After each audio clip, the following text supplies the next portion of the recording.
नमस्कार मित्रांनो, वीण दोघातली ही तुटेना मालिकेच्या आजच्या जबरदस्त भागामध्ये आपल्याला असं पाहायला मिळत आहे की आता मंदाकिनीच्या दुखावरची खपली काढण्यासाठी किंवा जखमेवर मीठ चोळण्यासाठी मुद्दामच मल्लिकाने कॉल केलेला असतो.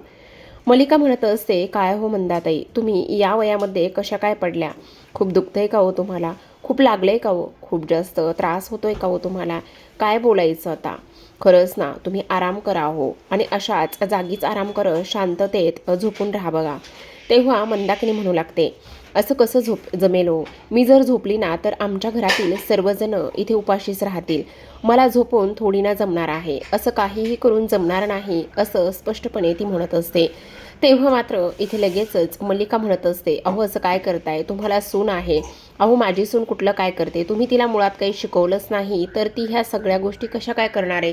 अहो तुम्हाला 2-2 मुली आहेत. मग 2-2 मुली आहेत म्हटल्यावर तुमची सेवा करण्यासाठी एखाद्या मुलीला घ्या की तिकडे बोलून. आणि स्वानंदीसुद्धा तशी आहेच ना.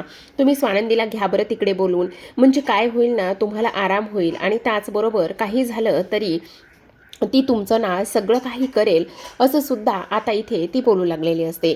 आता हे सर्व काही बोलल्यानंतर लगेचच मंदाकिनी म्हणत असते, खरं सांगू का, तुम्हाला तेवढी माझी काळजी, बाकी इतर कोणालाही माझी काळजी कसलीच नाही आहे बघा. आज तुम्ही मला ह्या सर्व गोष्टी सांगितल्यात ना, त्यामुळे मात्र मला तर खरं प्रचंड आनंद झाला आहे. मी एक काम करते, तुम्ही सांगितलं आहे म्हणून स्वानंदीला लगेचच कॉल करते आणि तिला मात्र बोलवून घेते. हो, तुम्ही स्वानंदीला बोलवून घ्या, पण एक गोष्टीचं मात्र नीट लक्षात ठेवा, काही जरी झालं ना तरी समर आणि स्वानंदी ह्या दोघांचं मात्र बोलणं तुम्ही घडून आणून देऊ नका. असं का हो? असं का बरं बोलताय तुम्ही? अहो किती नाही म्हटलं तर ती माझी मुलगी आहे ना. नाही म्हणजे काय आहे तुम्हाला सांगू का, समर आणि स्वानंदीचं आता हल्ली खूपच जास्त गुलुगुलू सुरू आहे. मग ह्या जर गोष्टी इथे त्याला समजल्या ना तर तो मात्र स्वानंदीला तिथे ठेवणारच नाही आणि तो ताबडतोब इकडे घेऊन येईल. त्यामुळे मी म्हणते, असं म्हणून मल्लिका फोन कट करते. त्यानंतर अंशू येतो आणि तो विचारत असतो, तुझं नेमकं काय चाललेलं आहे? ह्या सगळ्या गोष्टी तू का बरं बोलत आहेस? आणि तेव्हा मल्लिका म्हणत असते, मी आत्तापर्यंत कोणती गोष्ट इथे मला पाहिजे तशीच मी केली आहे.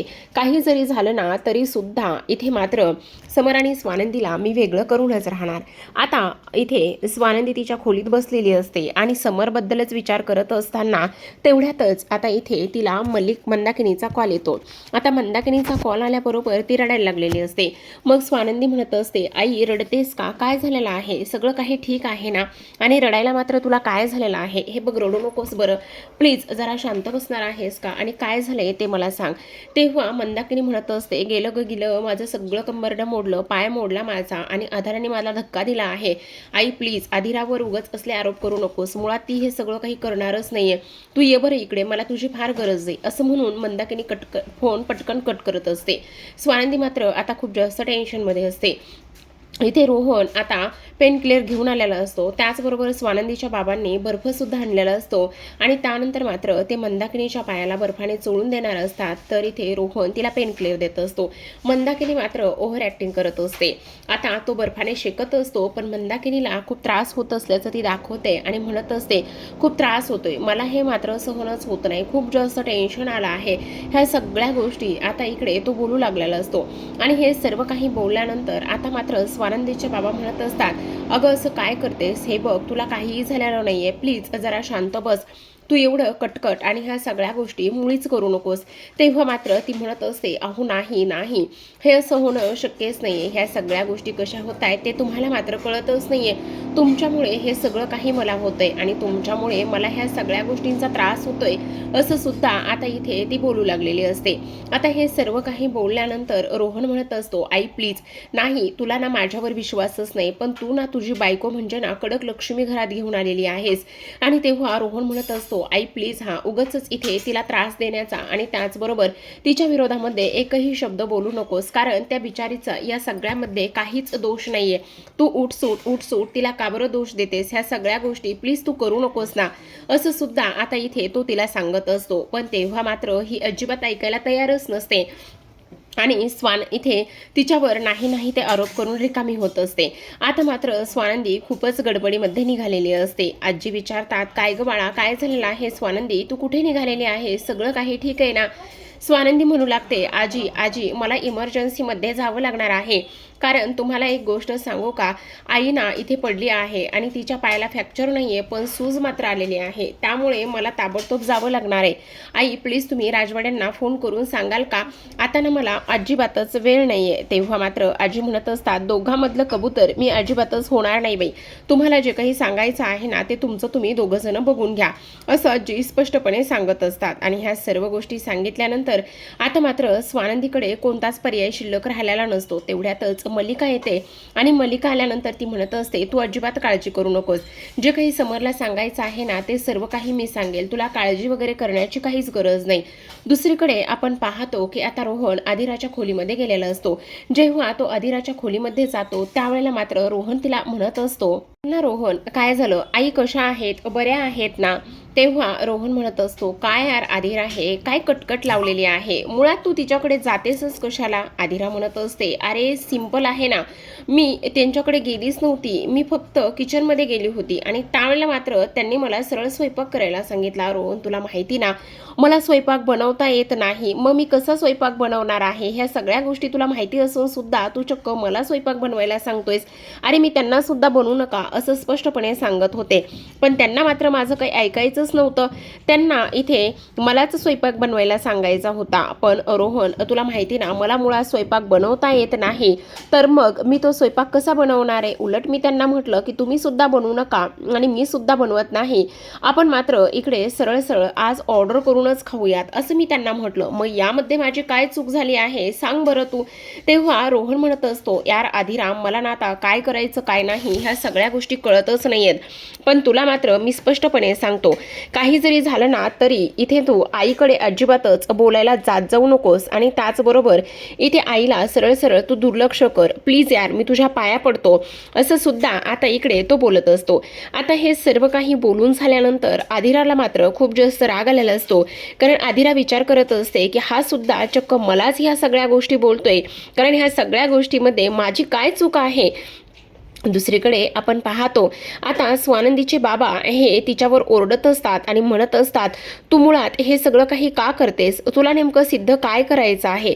अगं तू त्या आधिरावर अशा पद्धतीने का बरं बोलत आहेस आणि तिने असं काय केलेलं आहे की तू अशा पद्धतीने वागतेस. हे बघ हे सगळं काही फार चुकीचं आहे असं सुद्धा आता इकडे ते बोलत असतात. तेव्हा मात्र इथे ती म्हणत असते, मुळात मला एक गोष्ट कळत नाही, तुम्हाला सदा न कदा इकडे सुनेचीच बाजू का आणि कशासाठी बघायची असते तेच मला काही कळत नाही. तुमचं मात्र काय चाललेलं आहे ना हेच मला कळत नाही असं स्पष्टपणे ती बोलत असते. तेव्हा मात्र आता स्वानंदीचे बाबा म्हणत असतात, हे बघ मुळात आधिराना असलं काही करणार नाही, ही गोष्ट मात्र तेवढीच खरी आहे. दुसरीकडे आता स्वानंदीचे बाबा बाहेर निघून जातात. तेवढ्यातच आता सुष्मिताचा फोन आलेला असतो आणि ती म्हणत असते, तुला खूप जास्त त्रास होतोय का, मी तिकडे ताबडतोब येऊ का. तेव्हा ती तिला म्हणत असते, तुला इकडे यायची काहीच गरज नाही, ताई आली आहे ना, मी तिच्याकडून सर्व गोष्टी करून घेईल. आता स्वानंदी इथे बाबांशी बोलत असते आणि म्हणत असते, बाबा तुम्ही उगाच स्वतःला असा त्रास करून घेऊ नका बरं, प्लीज तुम्ही शांत बसा. तेव्हा स्वानंदीचे बाबा म्हणत असतात, अगं स्वानंदी इथे तू वेडी आहेस का, तुला कळतंय का ही बाई कशी वागते काय करते, ह्या सगळ्या गोष्टी कळायला हव्यात ना. तेव्हा मात्र इथे आदिराने हे सगळं काहीच केलेलं नाहीये, पण तरी सुद्धा ही तिच्यावर सरळ सरळ आरोप करत आहे, मग काय करायचं सांग बरं. तेव्हा स्वानंदी म्हणत असते, हे बघा बाबा मला सगळं काही कळतंय, पण आईंचा स्वभाव कसा आहे ही गोष्ट सुद्धा तुम्हाला चांगलीच माहिती ना, मग तुम्हाला मात्र काळजी करण्याची काहीच गरज नाही असं सुद्धा आता इकडे ती बोलत असते. आता हे सर्व काही बोलल्यानंतर इथे मात्र स्वानंदीचे बाबा तिला म्हणत असतात, हे बघ आधिरा ह्या सगळ्या गोष्टी करणार नाही, हे जसं तुला माहिती ना तसंच मला सुद्धा माहिती, पण ह्या बाईला मात्र कोण समजावून सांगणार आहे हेच मला काही कळत नाही असं सुद्धा आता इकडे ते बोलत असतात. स्वानंदी म्हणत असते, हे बघा बाबा आता मी आली आहे ना, सगळं काही व्यवस्थित होईल, तुम्हाला काळजी वगैरे करण्याची काहीच गरज नाहीये. दुसरीकडे आपण पाहतो मल्लिकाने मात्र मुद्दामच आता समरला कॉल केलेला असतो आणि समरला कॉल करून सांगितलेलं असतं की स्वानंदी माहेरी गेली आहे. तेव्हा मात्र इकडे समर म्हणत असतो, कसं काय स्वानंदी मॅडम माहेरी गेल्यात असं अचानकच, अरे तिने तुला सांगितलं नाही का तिची आई पडली आहे, फ्रॅक्चर वगैरे नाहीये पण पडली आहे आणि म्हणूनच ती माहेरी गेली आहे, आधिराचं काही सांगितलंय का. तेव्हा तो म्हणत असतो, नाही अजिबातच नाही, आधिराचं सुद्धा काही सांगितलं नाही. नाहीये. आता मल्लिका मुद्दामच इकडे आगीत तेल ओतण्याचं काम करते आणि म्हणत असते, काय बोलायचं बाई ह्या स्वानंदीला, खरंच ना मला तर कळतच नाहीये. एवढं सगळं झालं आणि ही पोरगी मात्र तुझ्यासोबत काहीच बोलली नाहीये, काय बोलू. असं म्हटल्याबरोबर स्वानंदीने हे सगळं काही तुला सांगायला हवं होतं, पण तिने सांगितलं नाहीये. पण तू रागवू नकोस हा. अरे आधिरावर ना इकडे त्या मंदाकिनी काकूंनी ना आरोप केलेले आहेत आणि त्यांना असं सांगितलंय की तिच्याकडूनच त्या पडल्या आहेत. पण मला एक गोष्ट सांग, आपली डॉल इथे अशी आहे का रे, ती असलं काहीतरी करेल का. तेव्हा तो म्हणत असतो की तू काळजी करू नकोस, मी बघतो काय करायचं ते, आणि स्वानंदी मॅडम माझ्यापासून काही लपवणार नाहीयेत, गडबडीत वगैरे झालं असेल असं सुद्धा तो बोलत असतो. आणि त्याचबरोबर आता स्वानंदीला फोन करण्याचा तो विचार करत असतो.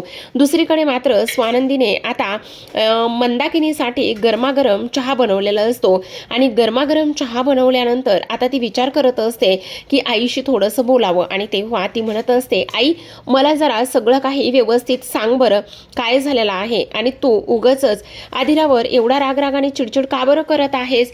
हे बघ ती मुलगी कशी आहे काय आहे हे सगळं तुला माहिती आहे, त्यामुळे ती असलं काहीच करणार नाही, ही सुद्धा गोष्ट तू व्यवस्थित लक्षात ठेव. तेव्हा ती म्हणत असते, म्हणजे मी तुला खोटं बोलते का, असं वाटतंय का. त्यावेळेला ती म्हणत असते, असं अजिबातच नाही.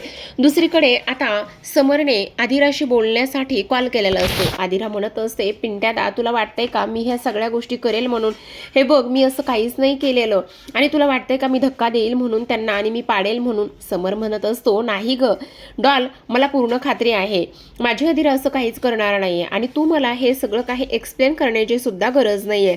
पिंट्यादा मी तुझ्याशी नंतर बोलू का. तो म्हणत असतो, मी तिकडे येतो. ती म्हणत असते, नाही नंदूताई आली आहे, ती सगळं काही सांभाळून घेईल आणि ती आईशी सुद्धा बोलत आहे. आता मात्र समरने फोन ठेवून विचारात गुंतलेला असतो. तर पाहत राहा विन दोघातली ही तुटेना.